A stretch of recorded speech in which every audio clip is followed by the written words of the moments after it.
बिस्मिल्लाहिर्रहमानिर्रहीम। अस्सलाम वालेकुम।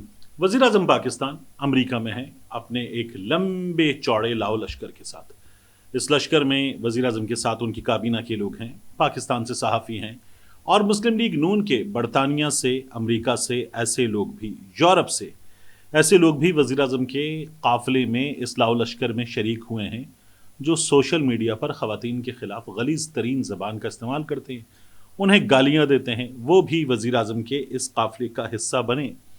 अक़वाम मुत्तहिदा के इजलास में वज़ीर आज़म मौजूद हैं। वज़ीर आज़म साहब और उनका डेलीगेशन जब अक़वाम मुत्तहिदा के इजलास में मौजूद था तो ऐन ख्वाजा आसिफ साहब के पीछे एक ख़ातून के बारे में ये सवाल सोशल मीडिया पर किया गया कि ये ख़ातून कौन है। जब उन ख़ातून के बारे में सवाल किया जा रहा था कि ये ख़ातून जिनका प्रोफाइल नज़र आ रहा है, जो हाथ बांधे ख्वाजा आसिफ साहब के पीछे बैठी हैं, और ये पूछा जा रहा था कि ये खातून जो इसराइली वज़ीर आज़म से मिलने को बेताब हैं, इसराइली सफ़ीर से मुलाकात कर चुकी हैं और उनसे मिलना भी एजाज़ समझती हैं, ये खातून वज़ीर आज़म के काफ़िले में क्यों हैं, कौन है। थोड़ी सी रिसर्च की, क्योंकि खातून का प्रोफाइल मौजूद था तो पता चला कि ये मोहतरमा शमा जुनेजो साहिबा हैं। शमा जुनेजो साहिबा पाकिस्तान से बाहर मुकीम हैं, ओवरसीज़ पाकिस्तानी हैं।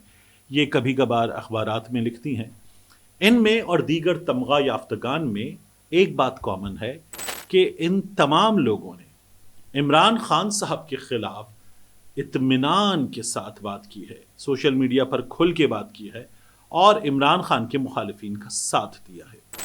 अब शमा जुनेजो साहिबा जो तमगा याफ्ता भी हैं, और गुज़श्ता कुछ अरसे में हमने तमगा याफ्तगान की भी एक क्वालिटी ये बदरजाए उतम देखी कि वो इमरान खान साहब के मुखालिफिन में ज़रूर शामिल हैं।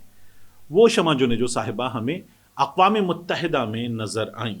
उनकी बेटी मिशेल काजी साहिबा, उन्होंने भी उनको मुबारकबाद वगैरह दी कि I am so proud of you कि आप अक़वाम मुत्तहिदा में यहाँ इस इजलास में, इस प्रेस्टीजियस इजलास में मौजूद हैं, पाकिस्तान की नुमाइंदगी कर रही हैं। ये शमा जुनेजो साहिबा जिनके हवाले से बात हो रही है ना कि इसराइल के सफ़ीर से मिली, इसराइली वज़ीर आज़म से मिलना चाहती हैं, ये माजरा क्या है।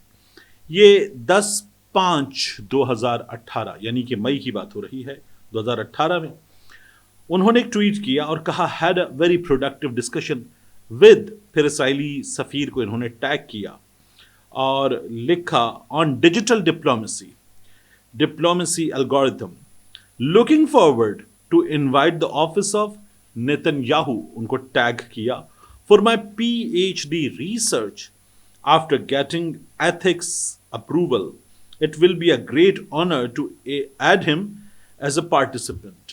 अब नेतन्याहू कौन?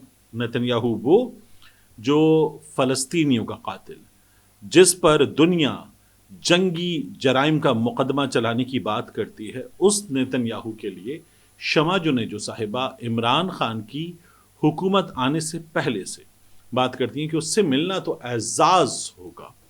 ये शमा जुनेजो साहिबा बात कर रही थी और नेतन्याहू भी कोई तब्दील नहीं हुआ, ये शुरू से उतना ही बेशर्म आदमी है और इससे ये मिलना चाहती थी शमा जुनेजो साहिबा। इसराइली सफ़ीर से मुलाकात की बात हो रही है। ये शमा जुनेजो साहिबा क्या करती हैं? इन्होंने सोशल मीडिया पर जब जवाब दिया किसी शख्स को तो जवाब में पहले उर्दू में ये लफ्ज़ लिखा, ये लफ्ज़ जिसको बिगाड़ कर यूथी कहा जाता है, इन्होंने असल में लिख दिया। उर्दू के 8वें हर्फ से शुरू होने वाला लफ्ज़ इन्होंने असल में लिख दिया और कहा if I would have met Israeli prime minister I would have made it my profile photo. मिल लेती तो मैं अपनी DP बनाती। फिर आगे कहती हैं honestly I wouldn't even hesitate for a second to share that I was honoured to meet him. मैं तो फौरन फ़ख्रिया बताती कि मेरी इसराइल के वज़ीर आज़म से मुलाकात हुई। ये इनके ख्यालात थे 19 अगस्त 2022 इमरान खान की हुकूमत जाने के बाद। फिर ये एक बार कहती हैं कि Israel is a middle eastern country, they are not गोराज, गोरे नहीं है वो। Pakistan has to see her interest exactly like UAE, Bahrain, Morocco did. We can borrow the technology for Sindh and South Punjab to bring green revolution through seawater. we can get Israeli support on Kashmir matter too. اسرائیل سے کشمیر کے معاملے پر بھی مدد لینے کی بات کریں گے. اور اسرائیل کی جانب سے ایک ٹویٹ کیا گیا جس میں لکھا ہوتا دس از وداؤٹ آف ڈراؤٹ one of the coolest things we have seen. انہوں نے لکھا I wish Pakistan could borrow this technology from Israel. There is a reason I always advocate to recognize Israel.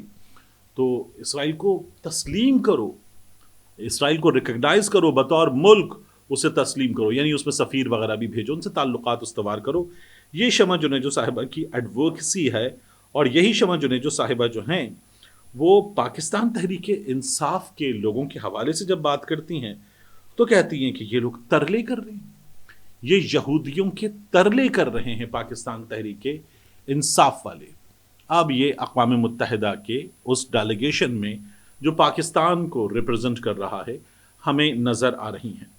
میں نے پہلے بھی آپ سے کہا, میں اب بھی کہتا ہوں, عمران خان کے مخالفین جو یہودی کرتے رہتے ہیں, آپ ان کے ٹریسز اٹھائیں, آپ کو خود تعلقات نظر آئیں گے.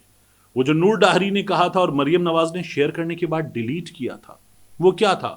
اس نے کہا تھا ایک وزیر گیا تھا نواز شریف کے دنوں میں, مریم نواز نے شاید ابتدائی الفاظ سن لیے یا ان کو کسی نے بتا دی, انہوں نے شیئر کر دیا, بعد میں پتہ چلا نواز شریف کی ایسی کی تیسی ہو گئی تو مریم نواز شریف صاحبہ نے اسے ڈیلیٹ فرما دیا تھا. یہ وہی مریم نواز شریف صاحبہ ہیں جن کے والد گرامی میاں نواز شریف کے دنوں میں مولانا فضل الرحمان, جو یہودی ایجنٹ کا راگ سب سے زیادہ پکے سروں میں ہمیں سنا چکے ہیں, ان کے وزیر برائے مذہبی امور میاں نواز شریف کے دنوں میں میاں نواز شریف کی ہدایت پر اجمل قادری صاحب گئے تھے اور اسرائیل جا کر ملاقات کر کے وہاں کے معاملات سمجھ کے واپس آئے تھے اور بتایا تھا کہ مجھے میاں صاحب نے بھیجا تھا, میں نے واپس آ کر جو کچھ میاں صاحب کو بتایا, میاں صاحب کا تو دل گارڈن ہو گیا تھا. اب ان کے ڈیلیگیشن میں شمع جنیجو صاحبہ موجود ہیں, اور یہودی ایجنٹ کون ہے؟ یہودی ایجنٹ ہے عمران خان. ہمارے دوست اقرار الحسن اور اس طرح کے دیگر لوگ سارا وقت, جماعت اسلامی والے بھی عمران خان سے ڈیمانڈ کرتے رہتے ہیں کہ مذمت کرو, کھل کر مذمت کرو, اسرائیل کی مذمت کرو. جیل میں پڑے ہوئے شخص سے یہ مطالبہ ہوتا ہے, لیکن اسی اسرائیل کی پشت پناہی کرنے والے ٹرمپ کو یہ لوگ جنہوں نے امن کے نوبیل انعام کے لیے نامزد کر دیا, وہ بالکل ٹھیک ہے ان کے لیے, وہاں کوئی مسئلہ نہیں ہے, کیونکہ اس ملک میں گزشتہ کچھ عرصے میں تمام سسٹم ایک چیز پر بیس کرتا رہا ہے, اور وہ چیز ہے عمران خان کی مخالفت. عمران خان کے ساتھ سب سے بڑی تعداد میں, اس کے مخالفین بھی ہیں, لیکن سب سے بڑی تعداد میں عمران خان کے ساتھ عوام ہیں, اور یہ بات عمران خان کے مخالفین سے برداشت نہیں ہو رہی.